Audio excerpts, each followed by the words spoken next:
Hey everyone, welcome back to the channel. Today we're diving into something a little different but super relatable. We all have our daily routines, but what happens when two friends sit down and really talk about theirs? Not the boring, I wake up, I brush my teeth kind of stuff, but the quirky habits, the hidden thoughts, and the little rituals that make everyday life feel uniquely human. In this video, you'll hear a fictional yet authentic conversation between two girls as they open up about their daily lives in ways you've probably never heard before. It's funny, it's unusual, and it might just make you reflect on your own routines. So grab a cup of coffee or tea, get comfortable, and let's step into their world. You know what's strange? The first sound I hear in the morning is never my alarm. It's the neighbor's rooster at 5:17 every single day. A rooster? You live in the middle of the city. I know. I think the guy just likes chaos. Who keeps a rooster on a third-floor balcony? Maybe it's his emotional support rooster. If it is, it's my emotional breakdown rooster. At least your mornings have character. Mine start with the same robot alarm, flat, soulless, like someone shaking me awake with a spreadsheet. You still use that awful beeping? That's psychological warfare. Exactly, that's why it works. I can't snooze it because my body panics like the spaceship's about to explode. My God, no wonder you look tired by 9 a.m. And what, you wake up to angels singing? Almost. I set my alarm to recordings of bells from this tiny French village. Gentle, echoing. I feel like I'm waking up in a monastery. Meanwhile, I'm waking up inside Terminator. See? Already your routine sounds like a horror movie. Fine, Miss Aesthetic. After you wake up like a medieval nun, what's next? I light my lantern. Lantern? Don't tell me you actually, yep, a little oil lamp, no overhead lights. I brush my teeth by flicker, makes it feel like I'm the last human alive. That's apocalyptic or poetic. Depends on your perspective. My mornings are the opposite. I blast the brightest bathroom light, scroll my phone while brushing, and sometimes choke because I laugh at memes with a mouthful of toothpaste. The phone brushing people? You're one of them. Don't act superior, lantern lady. At least I don't spill toothpaste on every shirt I own. Casualties of art. Anyway, what's breakfast? Coffee. Black. That's not breakfast. That's a threat. It's survival. Food before noon slows me down. Alien logic. I build whole feasts. Fruit, oats, omelets. Breakfast is my prologue. Well, my novel starts mid-crisis. Around noon, I start talking to my plants. You? Still do that? Of course. Gerald, Fernanda, and Captain Moss. I say good morning before checking email. Captain Moss? Really? He runs morale. Don't respect the captain. Okay, fine. I talk to my kettle, so I can't judge. Your kettle? Yeah, it whistles back. It's a relationship. Therapy would be cheaper, says the girl with the moss army. Afternoons, I always take a walk at 2, reset. I count how many balconies have laundry hanging. Yesterday, 6. That's oddly specific. That keeps me present. There's this old woman who always waves from her balcony. I don't know her name, but her wave is like proof the day exists. That's actually beautiful. I wish I had a waving lady. My afternoons are Slack notifications and emails that say, circling back. Circling back sounds like being trapped on a carousel. Exactly, and the horses are on fire. You need my balcony lady. I need a new career. Evenings are when I make up for my coffee-only breakfast. I cook like a maniac. Hand-rolled sushi, stuffed peppers, or whatever looks impossible on Pinterest. And then I eat it while watching reality TV trash. It's my therapy. The duality of woman, Michelin chef and gossip addict. Exactly. You? Evenings are quiet. I rearrange my bookshelves, sketch, or copy recipes I'll never cook. Sometimes it feels peaceful. Sometimes a little empty. See, that's why I watch garbage TV. If strangers scream about milk on screen, I don't notice the silence in my kitchen. I get that. I let the silence in, but sometimes it swallows me. So basically, I drown it out, you let it drown you. Different strategies for the same bottle. Yeah, same fear. Different language. Funny how talking about it makes it lighter. Maybe routines aren't boring. They're just our diaries written in actions. Today, mine says robot alarm, black coffee, plant pep talks, email hell, sushi, trash TV. Mine says rooster symphony, lantern rituals, balcony wave, recipes never cooked. 2 very different books, but they end the same way. Us here comparing notes. Maybe that's the real routine. Huh, I like that. Me too. You ever notice how the first sound you hear in the morning sort of sets the tone for your whole day? Like an alarm?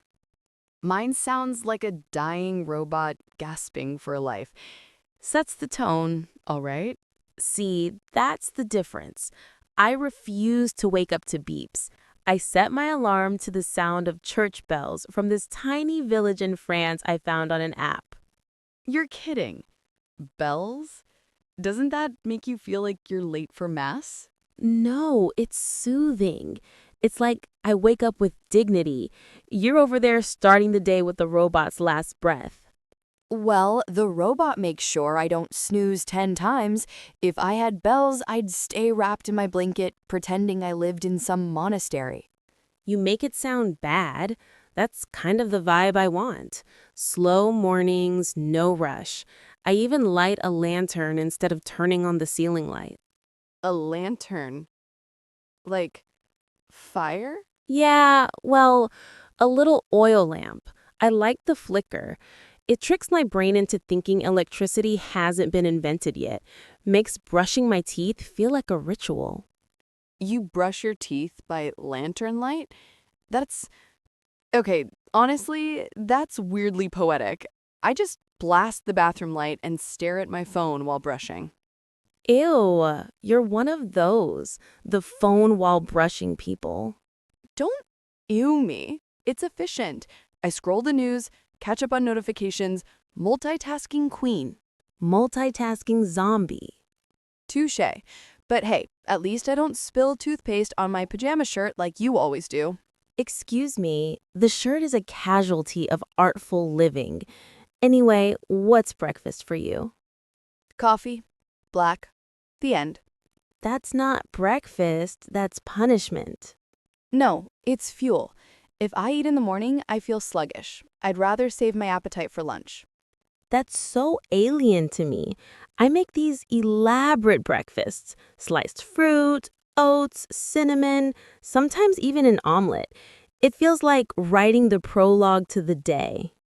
That's the difference. You're writing a novel. I'm just trying to survive the first chapter. True. Do you still talk to your plants every morning? Of course. I greet them before I open my laptop. Hello, Gerald. Hello, Fernanda. Hello, Captain Moss. Keeps me grounded. You named your moss Captain?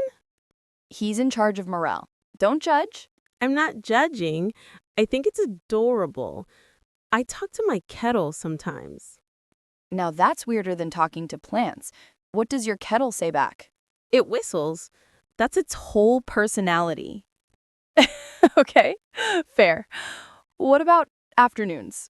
Mine are just endless emails. I swear half my life is apologizing for circling back on things I never wanted to circle in the first place. Ugh, I know that phrase. Circling back. Sounds like being trapped on a carousel. Exactly. And the horses are on fire. My afternoons are different. I walk around my neighborhood at 2. That's my reset. I count how many people hang their laundry outside. Yesterday was 6. That's oddly specific. It keeps me present. And there's this one balcony where an old lady always waves. I don't even know her name, but we have this unspoken pact. Her wave is like proof that the day is real. I like that.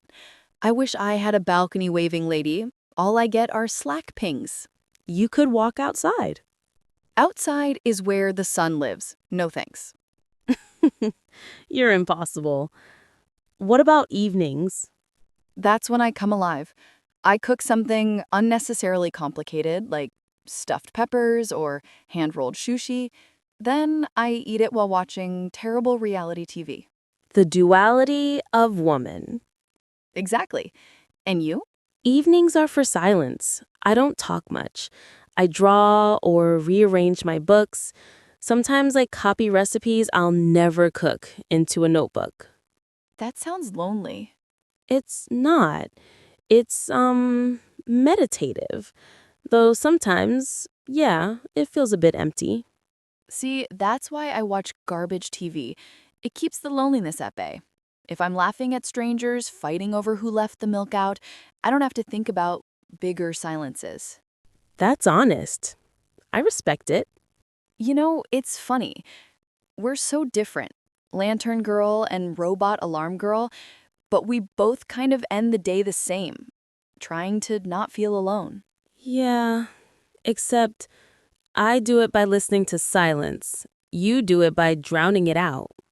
Maybe we're just scared of the same thing in different languages. Wow. That's deeper than I expected from someone who names Moss Captain. Don't insult the captain. He's seen things. Fine, but you're right. Different languages, same fear. And somehow, talking about our routines makes it less heavy. That's the thing. Routines look boring from the outside, but they're basically the diary of who we are. Yeah. And today, yours says eats breakfast like a queen. Mine says yells at emails and overwaters plants. Sounds about right. But both diaries end with us sitting here comparing notes. Maybe that's the real routine. Huh. Maybe it is. You ever noticed how your day starts with a tiny lie? What do you mean? My alarm says 6:30, but I always set it to 6:17. Like that fake precision convinces me I'm in control. That's ridiculous. I do 7:07. Don't ask why. Just feels less harsh than 7. See? Tiny lies. We think we're special because the numbers look strange. It's not a lie. It's an illusion of softness, like easing into the day instead of crashing into it. Exactly, an illusion. Okay, philosopher, what's next in your fake routine? I put my feet on the floor for 5 minutes before standing up, like a negotiation with gravity. That's oddly poetic. I just grab my phone and doom scroll. I refuse to touch my phone until I brush my teeth. Otherwise, my head gets hijacked by strangers before I even know my own name. I envy that. My head is a rented billboard by 7:15. Breakfast? Miso soup. What? In the morning? Warm, salty, simple. It feels like waking up my insides kindly. Meanwhile, I'm stuffing stale cereal into my mouth while putting on mascara with the same hand. That sounds dangerous. It is. Once I sneezed mid-swipe, walked around all day with eyeliner looking like Morse code. That's kind of brilliant, though. Secret messages on your face. Only if you can read sneeze script. Midday's my favorite. That's when I rearrange. Rearrange what? Everything.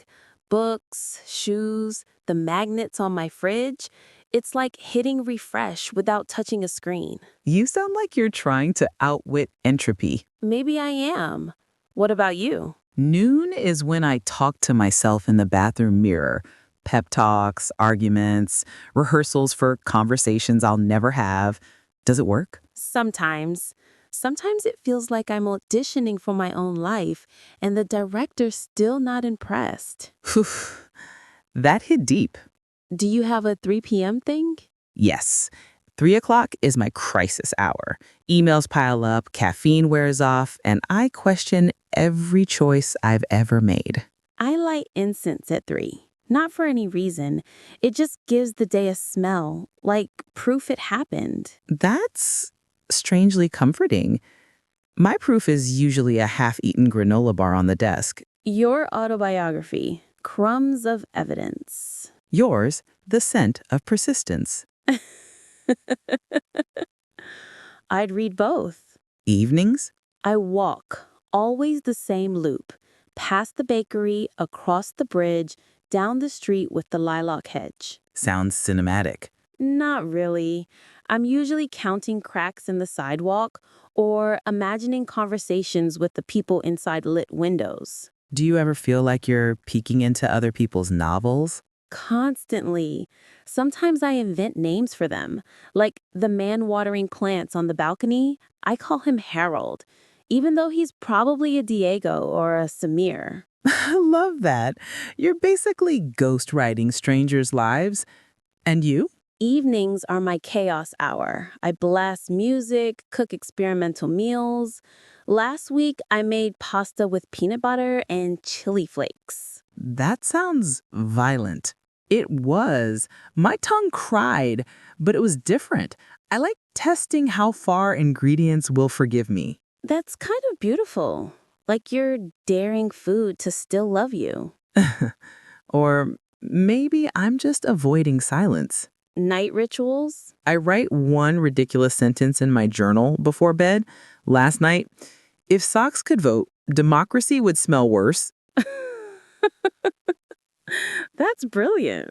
It's nonsense. But at least future me will never be bored flipping through pages. I do something similar. I list 5 tiny things that made me pause. Yesterday, the way the bus driver hummed, a dog wearing yellow boots, the silence after someone hangs laundry. That's not similar. That's poetry disguised as inventory. Maybe, but it saves me from feeling like the day vanished. Do you ever think we make routines to prove we're not vanishing? All the time. Funny, isn't it?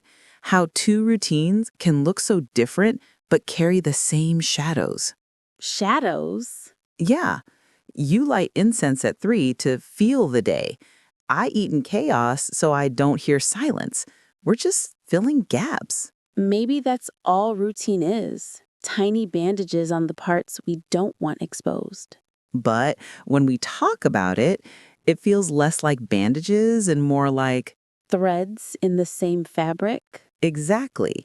Maybe that's the real routine, not the alarms or the meals or the incense. Just this, sharing the weirdness. Huh. If that's true, today's routine is already complete. And not a tiny lie in sight.